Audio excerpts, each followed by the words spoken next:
we'll give you the floor to do your presentation. Maybe you can tell us a little bit about yourself, and then you can take it from there. Cool. Hello, good morning, everyone. First of all, thanks very much for the invitation. I'm really happy to be here. I love giving workshops. Cool. So I am Fernando. I work for Wagon as Partnerships and Admission Manager. I really love tech. The reason why I really love tech, I've been traveling for 5 years. So from 2011 until 2015, and I crossed Australia, Thailand, Laos, Cambodia, Singapore, Vietnam, and I would just pick all those places. And it was incredible how I could see all the digital nomads and people working with their own business and being able to have freedom and being able to, you know, control their time and control their lives.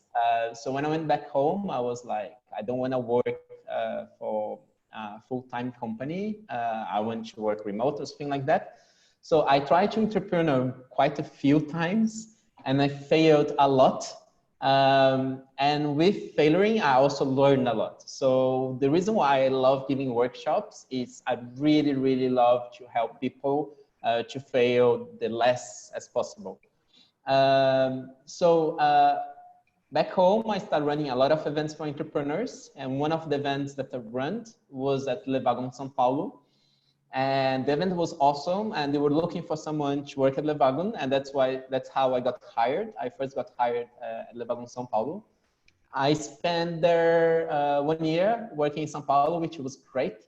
And as Wagon is in 40 cities, it's really great that you can just commute and change locations.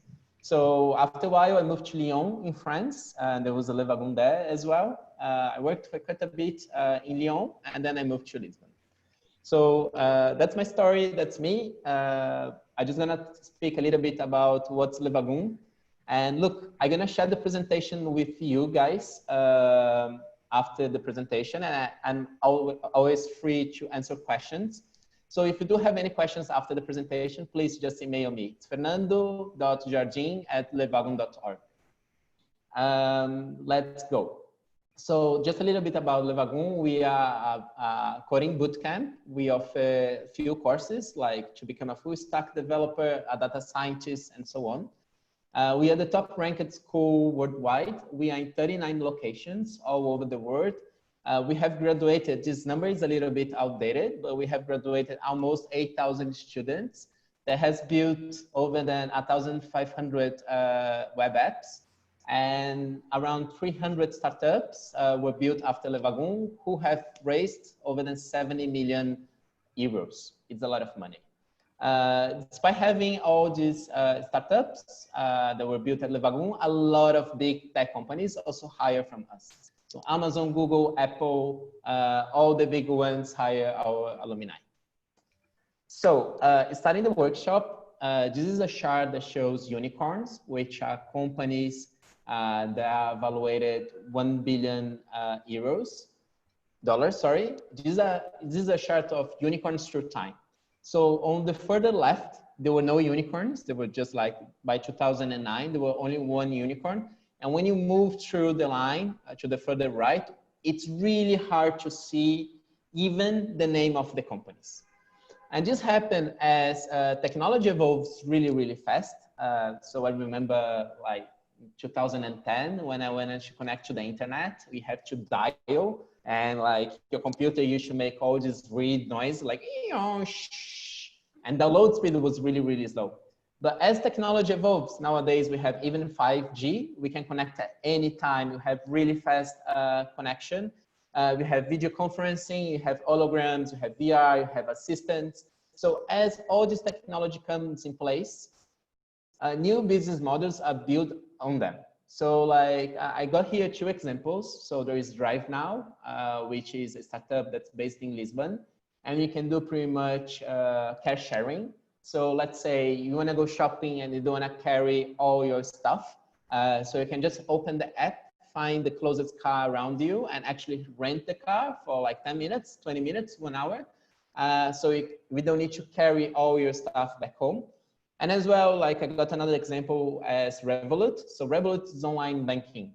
So if you want to open a bank account, you don't need to go to the bank anymore. You can just download the app, apply for a bank account, and that's done. You have an online bank account working. You can do transfers, you can do payment, you can do whatever.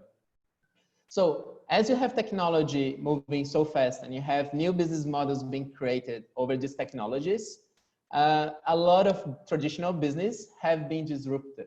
So this is a really famous chart, how Apple disrupted the music industry with iTunes, how Amazon disrupted the business, the books business with the tablet, I forgot the name, the Kindle, Netflix, Blockbuster, Airbnb, Hilton. So all these big corporations using technology created new business models that for traditional business,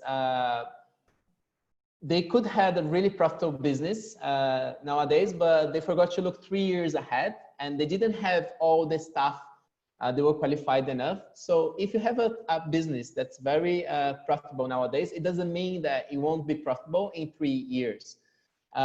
So when you have all your employees that were actually looking ahead and have all the tech skills required to keep the company profitable, to keep the business alive, this is a really good team, and this is where the companies are actually focused nowadays on hiring. So what these companies that are very innovative, that are disrupting industries are actually looking for? There is a massive difference between big corporations like Procter & Gamble, big banks, and startups. When we talk about big corporation, usually these companies have so many employees. They have 1,000, 2,000, 10,000 employees. Meanwhile, a startup, which is one of these companies that have been disrupting the market using technology, they're a really small team. They're a team of 5, 10, 20 people maximum. And this happened because they work on a principle. This was created on the biggest innovation festival in the whole world, which is called Southern by Southwest. This is a concept called minimum viable team, which is the minimum viable that you require to have a really successful corporation. And this team is based in 3 pillars. The outside, which are people that will be talking to customers, selling, doing marketing. The experienced people, which are the people that are gonna say, okay, I need to look after the experience that the customer is gonna have with us. And the builders, which are the ones that are actually gonna build the developers, the UI and UX, and so on. And when you have a team that is structured on that way, you can have really profitable and efficient business that's able to create a lot of value. So this is the news when Facebook bought Instagram for 1 billion. And what's really, really cool about this article, at that time, Instagram only had 13 employees. So with 13 employees, they were able to create a $1 billion company. And in 1 month, they have 1 billion monthly users, which is crazy. And they work over a principle that's called Agile. So while you're a small company and you have like a small number of employees, you need to create a whole set of methodologies that will allow you to deliver really, really fast results. So when you work with Agile teams and sprints, we set a few goals for that week. So let's say this week, we're gonna grow twice our base of customers. And then through planning, create, build, implement, and measure, you develop a sprint, which takes 1 week, usually 2 weeks. And you try to deploy as many strategies as possible in order to achieve that, and you measure at the end. So you have really good KPIs to understand what works for your company and what doesn't work for your company. So for the following sprint, you can improve that strategy and actually get your goals faster and faster and in a better way. So who are these people? Who are the 13 people that were working for Instagram at the time that they were actually able to make Facebook, Instagram, sorry, a $1 billion company? So there are 4 sets of people or big areas, let's say, that startups usually hire and they're the most in demand jobs, and they are the most required set of skills in order to build those business, which are the hackers, which are developers. I'm going to explain a little bit more further. The hustlers, which are people that works with sales and customers relations. The hypers, which are the marketeers, people that give all this intelligence on marketing. And the hipsters, which are the ones that work with user experience, user interfaces, and so on. So what do they do? So Le Wagon is a coding bootcamp, right? So let's say it's pretty visible that we think that if someone wouldn't learn to code, they will be Googling, I want to learn to code, right? Like that's how they would reach Le Wagon at first. This is actually totally wrong. Only 3% of your business is ready to buy your product. Nobody wakes up thinking, oh, I want to learn to code at Le Wagon. That's not how it happens. So we have personas here at Le Wagon, and one of the personas, let's say, is the one that are really, really bored of the careers and they want to change the careers. So if this person is really bored of the careers, probably the first thing that they're going to be looking on Google, you'll be like, oh, what are the most well-paid jobs? What are the companies that are the best companies to work at? Because if I don't like my company, or if I don't like what I do, I probably will be going for someone better, right? So I either choose by best environment or well-paid jobs. So if I have this content at Le Wagon's blogs or Le Wagon website, like most well-paid jobs, this person gonna get to my marketing channels, to my marketing funnel, which means that I couldn't manage to first touch base this person. So when this person read on the following slide, what are the most well-paid jobs? Probably the second content that this person will be really interested will be what skills do I need? So, okay, I've seen that these are the most well-paid jobs. So what kind of skills do I need to get these jobs? So if I have this content on my website as well, again, the probability of this person finding me on Google will be way better. So after I understood all the skills that I needed, we go like, okay, how can I learn it? So there are coding bootcamps, there are universities, there's traditional courses. How can I learn that? Should I learn online? Should I learn offline? So this person gonna go through like a lot of decision. They already know which companies they wanna work at. They already know which jobs they wanna get it. So now they're gonna choose how they wanna learn it. And they're gonna go like, oh, coding bootcamps, I never heard about it. So we're probably gonna have a lot of events talking about coding bootcamps, how they can change your career. And they're gonna go, okay, I wanna do a coding bootcamp, but I'm not sure if I should do Le Wagon or any of the competitors. So then I'm gonna show them a lot of content about like our alumni success stories, how they managed to change their careers and so on. So, and then they're gonna go to our website. And then they're probably gonna learn like, they're gonna do the first Google search. And if I have a CRM system, which is a way to manage my leads, I can actually structure my CRM to chase all these people and to see which leads are the ones that open the most emails, actually visit the most our web pages, or downloaded the most ebooks. So I can actually assign them a few values, saying, look, if you come to an in-person event, you give this person 1 more point. If this person has opened any of our emails, we give this person more half point. So I can create a score system that when this lead reaches 7, which means that this lead is ready to be converted, which means they already have enough information and they've been dealing with me enough to be able to take the purchase decision. So this is called lead scoring. And the people that work with that, which is generating demand for the company, are the marketing people, which are the hypers. And they're gonna be pretty much working with social media, which is promoting the content through Facebook, Instagram, LinkedIn, and all the social networks. They're gonna be working with content marketing. So they're gonna be producing all this content that just referred to you for each persona. So they're gonna think, okay, who is my ideal client? Okay, my ideal client is the students, tech people, people that wanna change the career, people that wanna be digital nomads. So what kind of content will be these people interested on? So they're gonna be creating all this content. We're gonna have the performance marketing people. That's the one that's gonna be looking over the metrics. So he's gonna be thinking about like, okay, this content performed better than this other content because more people access it or more people downloaded the ebook. So he's gonna be looking over the metrics on the events, and he's gonna be tweaking the metrics in order to always have better conversions. And we're gonna have the growth hacker, which is a professional that creates all this strategy. So he knows a little bit about social media, a little bit about content marketing, a little bit about performance marketing and managing channels. And he's gonna create the whole strategy for the company to make the company grow instead of 10% a year, 100% a week. So after that I generate these leads, the marketing team doesn't do any sales.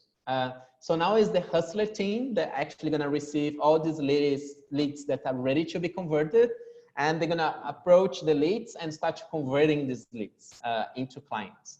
So on this team of the hustlers, we have the salespeople, which they do a really different sales process, because on traditional companies, when you do sales, you always do phone, or sometimes you do like online booking. But when you work in tech, as tech has no cost associated, it's really easy for companies to provide trial sessions or to do what you call POC, which is proof of concept, which means, let's say I'm a big corporation and this only works for B2B sales. So let's say I'm a big corporation and I have a business problem, which is, I don't know, I need to be more efficient, or I need more business intel for my business or something like that. So I'm gonna be looking for another startup that has a digital solution. And what they're gonna do is a proof of concept. So I'm gonna understand the problems of that company, and I'm gonna allow the company to use my solution for a certain period of time. So I can show them that tool can boost their business. So I'm gonna allocate someone from my team to be supporting them during the sales process. And with the proof of concept, I can show them with that small time that they use that tool, they were able to create a lot of value. So another cool thing is nowadays with sales, we have the inbound sales guy, which is as technology evolves, you can actually track all your leads, and you can find out if you send them a business email, you can see if they open your email, and you can see as well how they have interacted with your brand. So you can see which web page they have visited, which content they have read it. So this brings a lot more information for the sales guys nowadays in order to do the sales. They know more or less which are the things that the clients are looking the most. So when you go to a sales meeting, you can prepare yourself with better content to better serve this client. So once the sales is done, we also have the customer success team. So once you're doing a sales and you identify what are the customer goals, the customer success team will be the ones that are going to be ensuring that the client's still using your platform in order to achieve this success. So this team, they're going to have a few metrics by clients, and they need to ensure that the clients reach success, because if they doesn't reach success with your tool, they're going to cancel it. So one of the key metrics that this team will be always looking at, it's actually the churn. So how many clients are actually canceling your subscription or not? So the customer success team, it's always the ones that are going to be onboarding new clients after the sales and making sure that the clients know how to use your tool. And through the year or through the lifetime that the client's actually a client, they're going to be always measuring and providing mentoring sessions and providing a lot of value for customers, so they keep using the tools. So just people that work with sales, they are the sales teams and the customer support. You can be either a sales developer representative, which are the ones that qualify accounts. It can be a sales rep, which is the ones that are going to do the POC and the ones that actually going to do the sales. Or you can work with customer success, which are the ones that are going to be looking for customers' KPIs, like churn and things like that. And they're going to be creating plans to reduce the churn, which is when a client leaves the company, and to make clients even happier and upselling and cross-selling and so on. So marketing and sales, they're going to be working really close because they have shared goals. Marketing will be a goal of generating leads, and sales, we have metrics on actually closing these leads, and they're going to be working together to create the best strategies to convert and to bring more clients for the company. And these two departments, they generate a lot of information for the whole company. So you're gonna have the data science guys, the product managers, the product owners, the business intel, and the data science guys. They're gonna get all this information. It can be either on content that work the most, or on the most, the complaints that customers do the most, or the reason why customers are actually churning and leaving the company.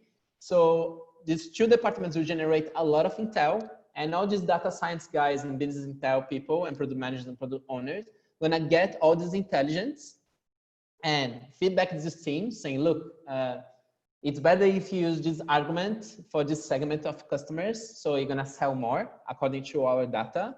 But also, as they understand the reasons why clients are leaving the company or are not satisfied with the products and service, they're gonna bring the UI and UX people to say, look, we either need to develop this new feature that that competitors have it, and they are stealing a lot of our customers, or we need to improve this feature because we are not having a really good satisfaction rate with it.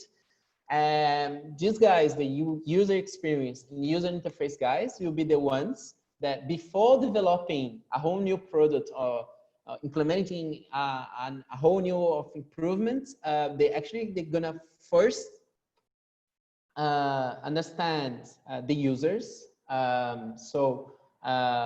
What are the intentions of using the product? What's the context? What are the urgency? What are the new technologies that we can use to improve a product and service? And they're gonna be drawing a whole customer journey, thinking about all the moments of the user, pre-engagement, commercial, initiation, using the platform, generating leads. So they're gonna be creating all the moments and which are the touch points with which platform. And they're gonna be, okay, what are the biggest struggles with users and what are the users feeling here, and how can we create something that better serve them? So they're gonna be testing this product with 5 to 10 users. It's not a product already, but they're gonna create prototypes to understand the user experience and to get some insights for the company. And after iterating with customers, with possible customers about that new solution or about that new improvement, they're gonna send all this information to the development team, which are the hackers. And then you're gonna actually develop and deploy cool features for the customers in large scale. So people that work, so they're gonna be working again in sprints. So they're gonna be like, okay, we find out that we have a lot of customers that are actually canceling our product because the competitors will create a new feature. So let's get in 1 week sprint. Let's build a prototype, which there is no code, it's just a prototype. Let's build the prototype and speak to a few customers to test it and see if they like it. So the UI and UX people are gonna be sitting with the customers and seeing how they're using the platform and asking them to think loud, to understand what they're going through. And at the end of this sprint, they would have learned that either customers like it or didn't like that version of the prototype, and what are the things that they need to improve. So the second sprint, they're gonna create a different prototype until they find happiness and they find a fit. So when they find a fit, they finally gonna bring to the developers teams that they're gonna be working as well in sprints 1, 2, 3, and 4 to create the right features and the right time. And they're gonna be also testing with customers to create something meaningful. And then they're gonna probably release this new feature, or this new product again to the market. And then we're gonna involve the whole marketing team again to create all the best strategies to reach the customers. And then we're gonna start the cycle again. And in order to do all of this, you need to have tech knowledge. You need to be the one that understands how tech works, either to communicate internally, as well to create the best products. And this is how software developer, this is a LinkedIn data. This is why software developer is the skill that's in the most demand in Lisbon. So LinkedIn created a survey, and out of all the job openings that they had in Lisbon, software engineer was actually the profession that was the most in demand, which means that they had the most positions open for the least qualified people to apply for these positions. And in the whole Europe, there are almost a shortage of 1 million, it's 800, the right number, of IT workers, which means software developers, marketeers, digital marketeers, UI, UX, product managers, product owners, because traditional education doesn't give the people the right skills as technology changed so much. And it's really hard for companies to hire all these kinds of people. So if you wanna go for tech, probably your probabilities of getting hired for remote work, it's way higher than any other jobs. Because there's no qualified people. And because Lisbon is doing a lot of things to attract all these qualified people, major tech companies are actually moving to Portugal. So here's an example of Google. Google just opened an office in Oeiras, and they will hire 500 tech people to work at the supplier's office. It's a really cool because it's a supplier's office, so that's where all the secrets from Google are kept. And that's the base that they use to keep all the service working. So despite Google, Volkswagen also opened in 1 or 2 years ago, the first software development center outside Germany, as well as Mercedes. And what is really, really cool is all these companies are actually struggling to hire because they don't have, there's no enough qualified workforce. So if you want to work in tech, this is a report from 2019. Learning Jobs just released a new one last week or 2 weeks ago, but I didn't have the time to update the slides. And as there's not enough qualified people, wages in tech for Portugal are really, really high. So if you want to work as a backend developer or full stack developer, if you have 0 from 3 years experience, it can go anywhere from 22,000 to 30,000. If you want to work as UI and UX developer, which are the ones that are going to be looking through the experience, the user experience, your wage is going to be anywhere from 17,000 to 25,000 a year. If you want to work with DevOps, which is automating tasks inside of the company, your wage is going to be from 25,000 to 28,000. If you want to be a data scientist, 24,000 to 30,000. And if you want to be a project manager, product owner, your wage is going to go anywhere from 20,000 to 35,000 euros. And okay, if I want to work with as hacker, which is as a developer, which skills do I need to get as a job as a developer? So first, you need to understand a little bit about databases and how to play with information. Then you're going to need to understand front-end languages like HTML, CSS, and Bootstrap, and JavaScript, which are the languages that the browser also understands. And then you need to have knowledge on software architecture. So, okay, I want to build a software.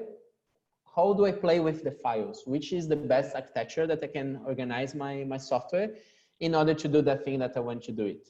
And then you need to understand a little bit about backend, which is the language that runs at the servers. So it's the thing that we don't see at the browser. It's the code that's running at the back, which can be Ruby, Python, PHP, JavaScript. And then you need to understand Git and GitHub. So GitHub is a social network for, it's simplifying the most, is a social network for developers where they can work in projects together and they can collaborate on the same project. So they can develop features for the same app, for the same project. They work in the teams in order to develop a thing. And then you have to have knowledge about mobile first. If you want to work as a growth hustler, which is business intelligence, data science, project managers, and product owners, you need to understand Python, which is one of the best languages for data science. We also have to have knowledge in machine learning, which is how to build algorithms that follow a few mathematical models in order to give insights from big data.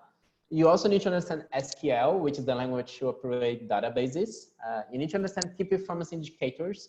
So understanding if you're going to the right direction or into the wrong direction through index.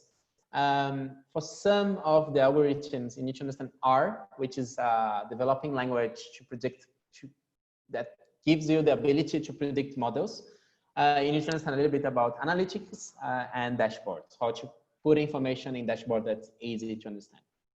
So if you want to be a UI and UX developer, the hipsters, you need to understand CSS, which is the language that gives the style for your web page. You need to understand a lot about product design and wireframe. So how do I create user interface? We're going to talk a little bit about it on Wednesday's workshop. So how do I create actually a nice design and a nice experience? And how do I create the mock-up of my product? And then what will be the user experience with my product? Like, what's the right interface? Should I think about something that's a web app? Should I think something that's controlled by voice? Should I think something that's actually a VR experience? So what's the best user experience in order to deliver that product? And then I need to be able to design that user interface, and also think that most of the ways that people interact nowadays is with mobile. So you need to think about mobile design as well. Have knowledge with HTML, web design, graphic design. So if you want to be a hyper, which is the digital marketeer guy, one of the key knowledge that you need to have is CRM systems. So HubSpot, MailChimp, and you also need to think about inbound marketing and key performance indicators. So what are the contents that are performing the most? Which channels do I have the best results? How do I convert the best? And you also need to understand about analytics. So you're gonna be looking at Google AdWords, Google Analytics, seeing page views, seeing conversions, and also thinking about the best SEO. So how do I rank really, really good in Google and deploy a really good strategy on social media for that?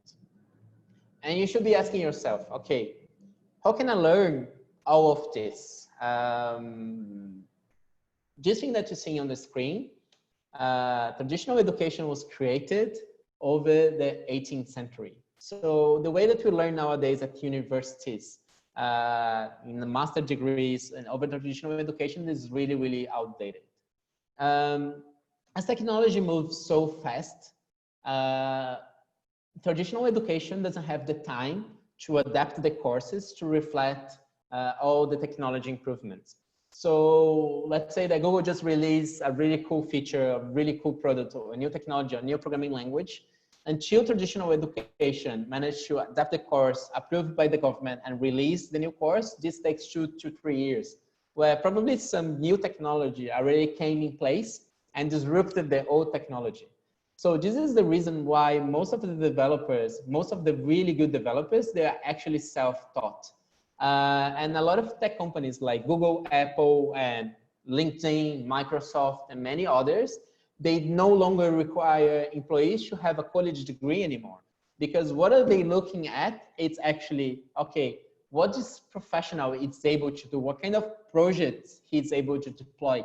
And how can learn how to learn actually? And what are the new technologies? They know how to use it.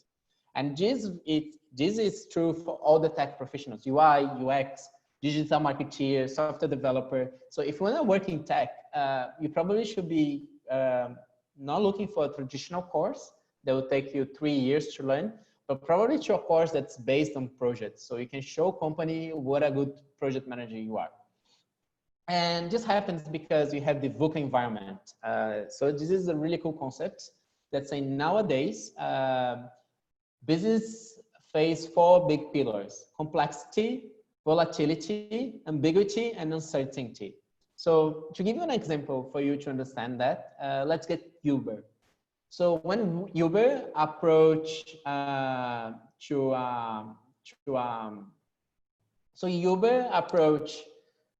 sorry, I was just looking to the chat.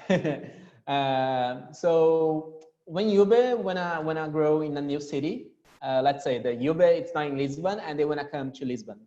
So in 1 week, let's say they will have the first 10,000 customers, right? And the first 1,000 drivers. So they're gonna flood the market with vouchers. So, you know, like use my code and you can get like the first ride for free. And I also get like a few rides. So on the following week, they can go to 100,000 customers. And then on the following week, they can go to 400,000 customers, or 1,000,000 customers, or 2,000,000 customers. And the way that you deal with that growth, thinking about complexity of dealing with drivers, dealing with users, thinking about your tech platform, that it has to be scalable to grow that much. We are not taught at university how to deal with that. There is no book that teaches you how to scale your product from 1 to 300,000 to 1,000,000 people in 1 week or 2 weeks. Because one scenario from having 10,000 customers is really different from another scenario of having 1,000,000 customers in 1 week. So if you're not used to working in this environment where things change so much, so fast, and you need to adapt your business so fast in order to be able to develop and, you know, meet your customers' expectations, you won't be able to succeed. So actually companies nowadays, they are looking for employees that they have worked in a lot of projects, but they are also looking for what are the soft skills. So they are looking more what kind of the person as personality and skills that they have at work, they have it. So is this person flexible? Is this person creative? Is this person able to learn new things? And then they're also going to be evaluating the hard skills, but the soft skills will be the ones that the companies are also looking the most. Because hard skills, you're gonna be able to get it through the life, through your work. And this is why MBAs is no longer worth it anymore. Because when you work, when you do an MBA nowadays, what is worth for is the network. Because MBAs is still going through traditional education and teaching marketing the old-fashioned way. So they don't go through really broader concepts like creating a sales machine, which is a concept that was developed by Aaron Ross in 2011. That was the guy that brought Salesforce to be able to repeat annually a revenue of 100 million euros. So there are a lot of tech concepts that are well known by tech companies, but they haven't approached traditional education. They haven't been taught at traditional education for really long. And that's why MBA is now no longer worth it, because the kind of projects that you work there and the kind of knowledge that's given to you, it's not what companies are looking nowadays. So before, when you're doing an MBA, 100% sure you get a job, and nowadays this is not really true anymore. Hey, Ricardo, you just sent me something on the chat, but I cannot read the questions. It's just hi, Fernando. If you want to send me your question, feel free. And this is a report from LinkedIn about the skills that companies need the most in 2020. Here we go. And the top 5 skills that are the most in demand, the first one is actually creativity. So the reason why it's creativity is just because having an uncertain and complexity environment, you need to find new ways to solve problems using the new technology. So creativity, persuasion, and all these things are the things that companies are looking the most. And the hard skills, which is technical knowledge that companies are really looking for, they are the most in demand, are like all the tech skills, like blockchain, cloud computing, dealing with big data, business analytics, how to take insights out of it, and things like that. So just to give you a little bit about overview, we are heading to the end. So just to give you a little bit about an overview about this whole workshop, I'll try to move fast so you guys don't get bored. And I'm gonna open it for Q&A now. Tech has enabled the creation of new business models. So when you have machine learning, voice assistants, VR, 5G, And all these things enable business to create a whole new level of interaction and business models in order to meet customer expectations. And startups have been disrupting big industries. So they have been getting this tech and creating all these business models which are scalable.